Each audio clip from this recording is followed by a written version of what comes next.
Welcome to the Gospel Road, and we are going to look at Psalm 59 this morning. It says, "Deliver me from my enemies, O my God. Protect me from those who rise up against me. Deliver me from those who work evil, and save me from bloodthirsty men. For, behold, they lie in wait for me. Fierce men stir up strife against me. For no transgression or sin of mine, O Lord, for no fault of mine they run and make ready. Awake, come to meet me, and see. You, Lord God of hosts, are God of Israel. Rouse yourself to punish all the nations. Spare none of those who treacherously plot evil. Each evening they come back, howling like dogs and prowling about the city. They are bellowing with their mouths, with swords in their lips. For who they think will hear us? But you, O Lord, laugh at them. You hold all the nations in derision. O my strength, I will watch for you. For you, O God, are my fortress. My God in his steadfast love will meet me. God will let me look in triumph on my enemies. Kill them not, lest my people forget. Make them totter by your power, and bring them down. O Lord, our shield, for the sins of their mouths, the words of their lips, let them be trapped in their pride. For the cursing and lies that they utter, consume them in wrath. Consume them till they are no more, that they may know that God rules over Jacob to the ends of the earth. Each evening they come back, howling like dogs and prowling about the city. They wander about for food and growl if they do not get their fill. But I will sing of your strength. I will sing aloud of your steadfast love in the morning, for you have been to me a fortress and a refuge in the day of my distress. O my strength, I will sing praise to you, for you, O God, are my fortress, the God who shows me steadfast love." Psalm 59. David, hiding from his enemies, running from his enemies. All these people are against him. How many times in our lives do we feel like that everyone is against you? Sometimes it's true. Sometimes it's in our own mind. We have to figure out which side is true. But how many times have you been in a situation in life that you've had someone against you, not because of something you've done? It basically could be because of who you are. It could be because of your character, because they're jealous of how you react to things, how you care for things. I know I've shared this before, but there was someone I worked with years ago at a station. Two times tried to get me fired. Be honest, we would have conversations on the side. Who doesn't? And sometimes they turn into gossip conversations, which, you always have to be careful with that, or sharing opinions about things because you get frustrated. This is where sometimes it's really being careful on the information that you share. But of course, have I gotten better at that? No. But through those conversations, things were said, and he goes running and tries to start a fight, a quarrel between me and others. Not saying that, I was the most supportive. I was frustrated, and of course, that's still when I was going through not that I don't still have my dark times in my life. In fact, the last few weeks have been pretty rough for me. But that's when I was still going through the very dark time in my life after my first marriage. And not seeing my kids. So we get sat down, and this happened both times because something was said. I was approached by it. So basically, then they had a problem with me, and we had called into the principal's office, basically. And I said, not what I said. He said that I did. Not saying that I was wrong. Anyway, twice. All I can say is God got me through it, because we know how a lot of things go in corporate America and how the world works anymore, that could have just been, hey, there's issues happening and we'll just go ahead and separate. But it didn't happen that way. Still had my job. Ended up being there for 7 years. 7, 8 years, something like that. When I was then, my position was eliminated, is how it happened at that point.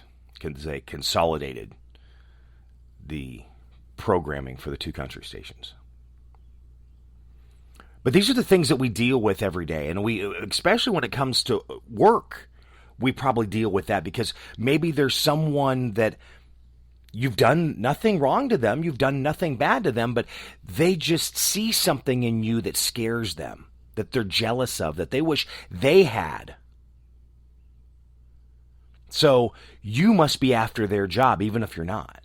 Or maybe you're going to look better than they are, and they're not. They can't have that because they need to look the best. We're going to have many people, many enemies in our lives. One thing they say is, showing kindness to your enemy is like pouring hot coals on the head. The Bible says that. But, that's actually good advice. Loving your enemies. Caring for your enemies. I'm not saying you got to be friends. Or as you always hear, keep your friends close and your enemies closer. Now, sometimes that can be a fine line. You got to be careful with it. Because again, you need to be careful with the words that you're using when you're having these relationships, these conversations with them, because you're not sure what can be used against you. Even if you're not thinking they can be, how they may twist them and manipulate them. But there's ways to protect yourself. And a lot of times we have to think that way, unfortunately, in a world that we're in. But God is there too, to lean on, to help you through. But maybe you know someone at work that's going through this, and how are you helping them? Maybe you have someone at home going through this, and how are you helping them? The enemies can go down as bullies at school. How are you helping your kid deal with a bully? And that's not easy. I have a friend that they've got their kid that's dealing with that, and every time they go to the school about it, the school just, you can't prove it. I mean, you almost turn into the boy who cried wolf because you keep talking about it so many times, though it's actually happening. Now, with him, it didn't happen so many times, so when it did happen, they didn't believe him. But see, the problem is they have it turned backwards. And they're not believing because they're thinking it's not happening until something really bad happens to prove that it did. And then they're caught with their pants down. Kind of the whole, innocent until proven guilty, but we've kind of turned into a world of you're now guilty until proven innocent.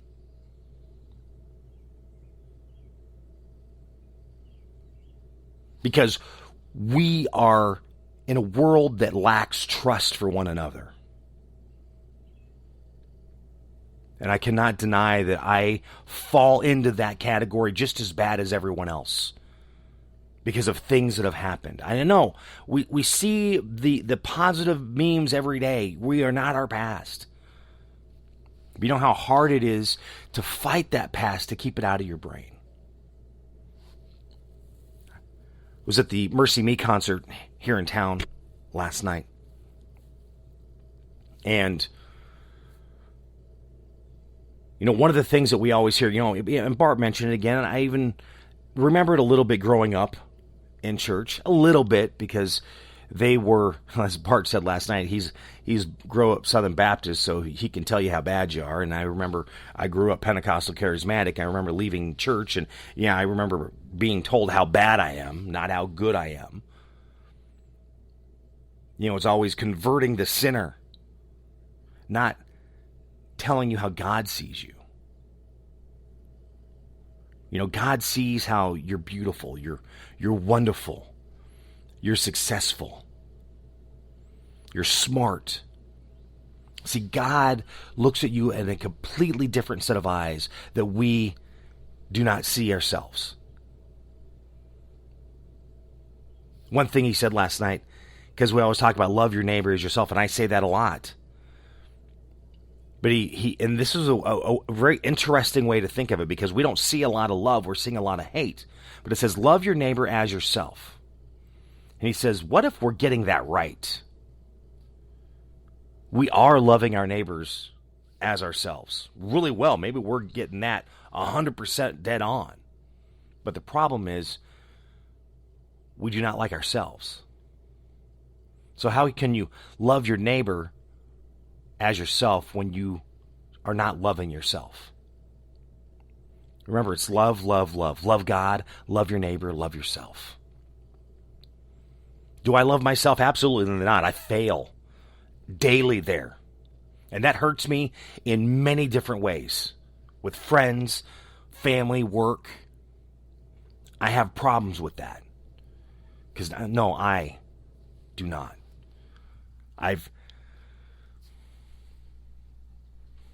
Not saying that mine is any worse than anybody else's, but there's so many things. There's some that have had harder times than me that they're dealing with it better than I'm dealing with the things that I went through. We all have our emotional scars, and those come in at different levels. But how are we going to use those to help us to be better, to be that better person, to really help someone else that's going through a hard time that needs to be lifted up? Trying to help them be that better person, to be more successful as their job, to be more successful with their friends, with their family. How are we going to do that? Those are things we got to think about.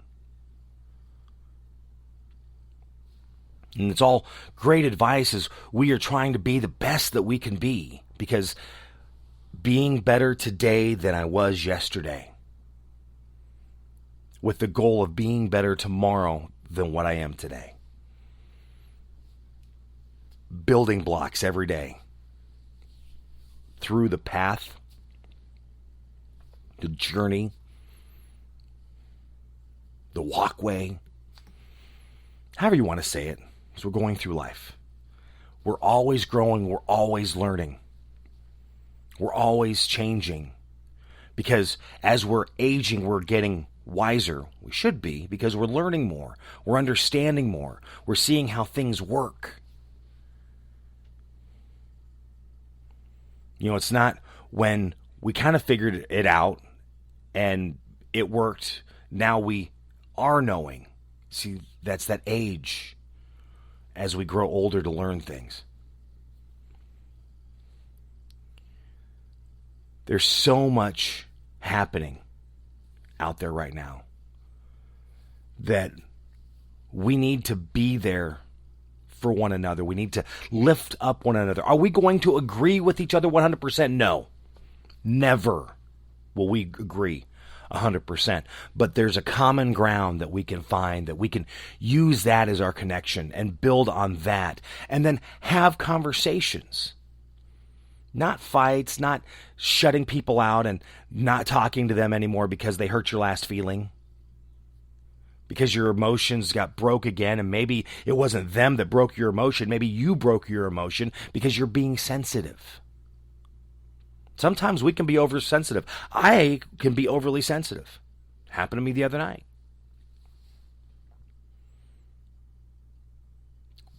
Doesn't help when you're already overwhelmed and stressed and trying to go through different things, but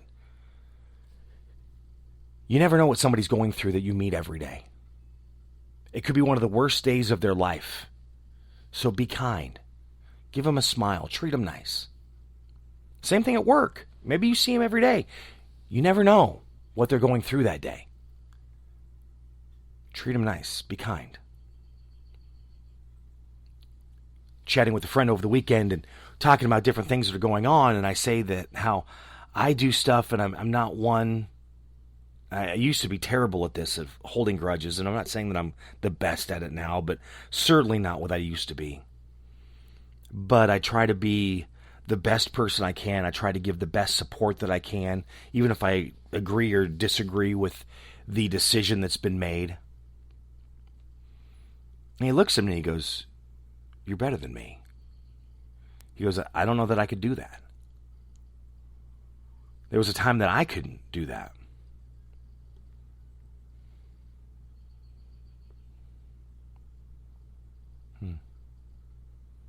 Psalm 59. We are dealing with struggles every day. We are dealing with people every day. I know the joke is with the church is, the church is great if you just get rid of the people. Sometimes probably the world would be great if you just get rid of the people. It's the people that are not getting along. It's the people that are creating the commotion. It's the people that are creating these issues with one another because they just want to fight. Or it's so much about them and no one else that they have no concern of what happens around them. We need to do better. Better things are on the way. Life is going to be better. We need to have that goal set in our life to get to that next level, to keep stepping up, to being that better person. Because we're wanting to better our lives for us, for our families, for those around us. But not being greedy. What we see around us is the greed. It says that the root of money is evil. Sort of. But they're talking about the root, not money itself. We need money. We need money to pay our bills. We're not working on barter systems anymore, at least not where I live, where we live. If you're in America, in other countries, there's some that they might still work that way, but I bet you in a lot of them, no. You need cash, some form, check, credit card. You got to use money to exchange for services and products. Bartering is not an option anymore. So money's not bad.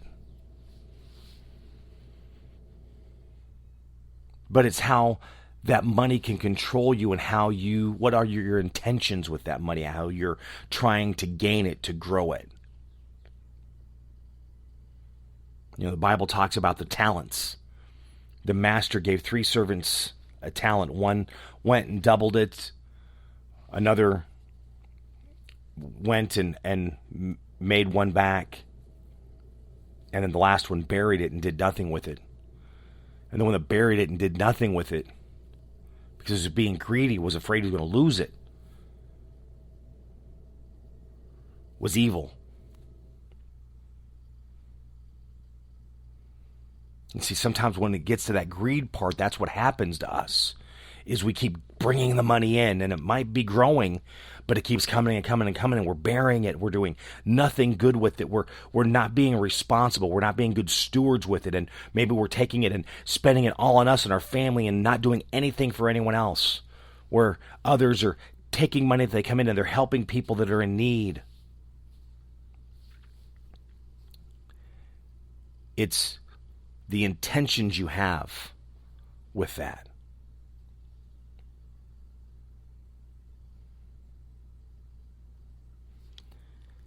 Psalm 59.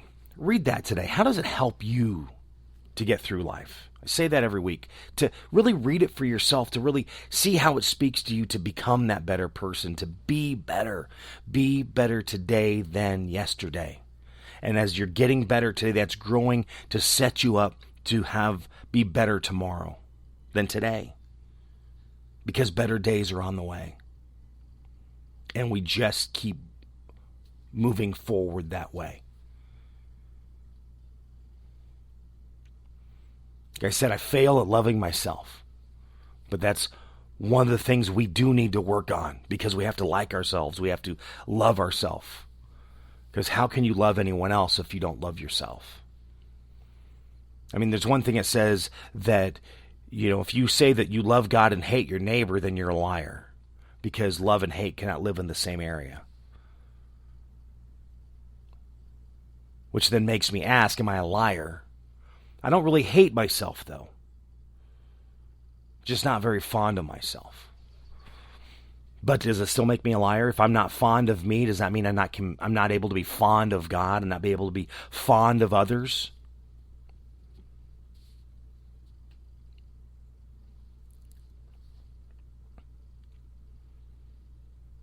It's not easy. I was chatting with a friend this morning saying that they didn't want to adult today. I said, I don't want to adult any day.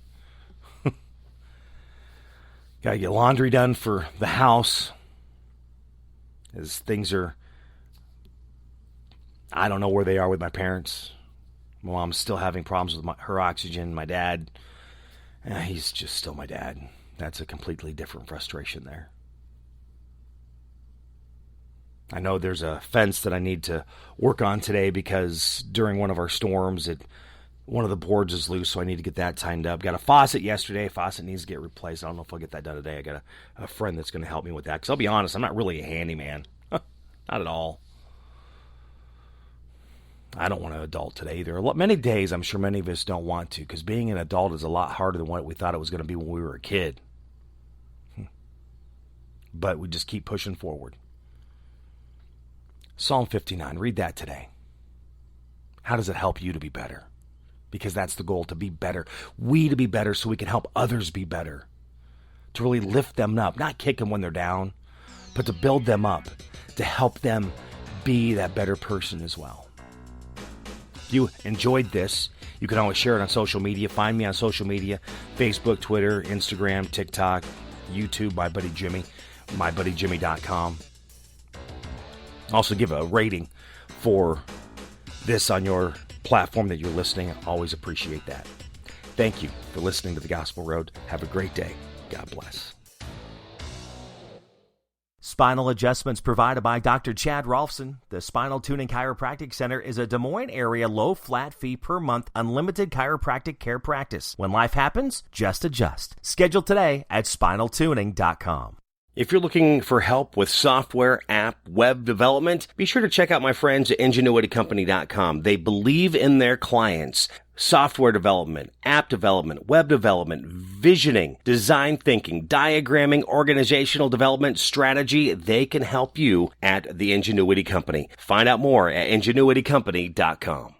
Barbecue provided by Kenny's Rib Wagon, catering ribs for your pleasure and serving daily at Plaza Pub, 62nd and Douglas in Des Moines, across from Merle Hay Mall. Find Kenny's Rib Wagon on Facebook. The Jimmy Olsen Radio Network.